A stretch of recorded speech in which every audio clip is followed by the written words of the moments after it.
Сәлеметсіздер ме оқушылар? Бүгінгі сабағымыздың тақырыбы адам виртуалды кеңістікте. Сабағымыздың құндылығы дұрыс әрекет. Сабағымыздың қасиеттері жақсылықтан жамандықты ажырата білу, тек қажетті заттарды айтуға үйрету. Мақсаты оқушыларды шынайы және виртуалды өмірді ажырата білуге үйрету. Сабағымыздың 5 ережесі тәртіп, тазалық, талап, тыныштық, татулықты сақтап сабағымызды бастаймыз. Үйге тапсырма Шахановтың компьютер басты шарты адамдар өлеңін жаттау. Өлеңді жаттап маған видеосын жіберіңіздер. Рахмет балалар.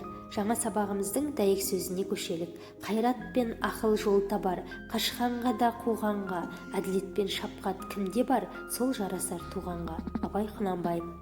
Дәйек сөздің мағынасын түсіндіріңіз. Оқушылар, сіздерге мұғалім сыйына видеоролик дайындадым, соған назар аударалық. Қазіргі таңда біз адамдардың тыныс тіршілігін шынайы өмірге қарағанда виртуалды әлемнен айқын көреміз. Әлемдегі ірі әлеуметтік желілердің бірі Фейсбукты жер бетінде 2 миллиард адам қолданса, Инстаграм әлеміне 1 миллиард 200 мың қолданушы тіркелген. Жас пен кәрі мемлекет басшыларынан бастап спорт және өнер жұлдыздары, атақ іздеген жасампаздарға дейін бәрі де осы желіде. Ал ондағы ең танымал аккаунт америкалық жас әнші Ариана Грандеге тиесілі. Оның оқырмандарының саны 157 миллионнан асады. Осы орайда әр адамға ой еркіндігін сыйлайтын әлеуметтік желілер өмірлік құндылықтарымызды толықтай өзгертті десек қателеспеспіз. Психолог мамандардың зерттеулері бойынша жалғыздыққа бейім адамдар көбіне өмірін осы әлеуметтік желіде өткізеді екен. Сондықтан да әлеуметтік желінің екі жақты ұшы бар, жағымды да жағымсыз. Кейде мысалы алақапатпен шығып, әртүрлі қоғамға кері әсерін тигізетін ойларды жазады. Мысалы, ол өзін батыл болып, адам болып көрсеткісі келеді.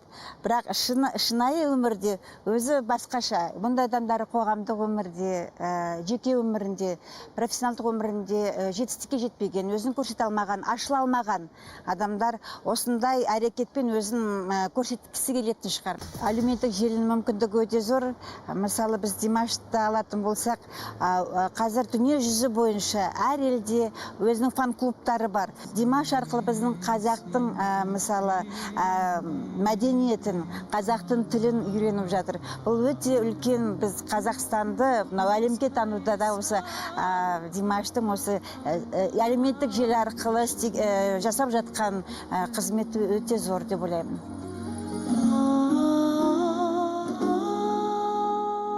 Иә, әлеуметтік желі мүмкіндіктер көзі. Оны жан-жақты біліммен, ақылмен басқаратын жастардың бірі кәсіпкер, белгілі бизнес-тренер Ұлпан Түзелбек. Оның айлық табысы 2 миллион теңгеден асады. Менің жеке өзімнің өмірім және де кәсібім де осы әлеуметтік желіге тікелей байланысты. Сондықтан мен өте көп уақытымды осы әлеуметтік желіде өткіземін. Ұлпан әлеуметтік желінің мүмкіндігі шексіз. Онымен екі құрлықты, екі әлемді бір-бірімен байланыстыруға болады. Сол арқылы мен Қазақстан, Қырғызстан, Өзбекстаннан өзге Ресейдің 3 қаласында кәсібімді еркін жүргізіп отырмын дейді.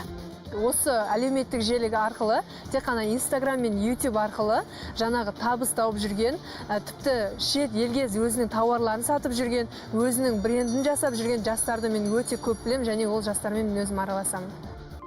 Сабағымыздың келесі бөлімі шығармашылық жұмыс. Жағдаяттағы сұрақтарға жауап бересіздер.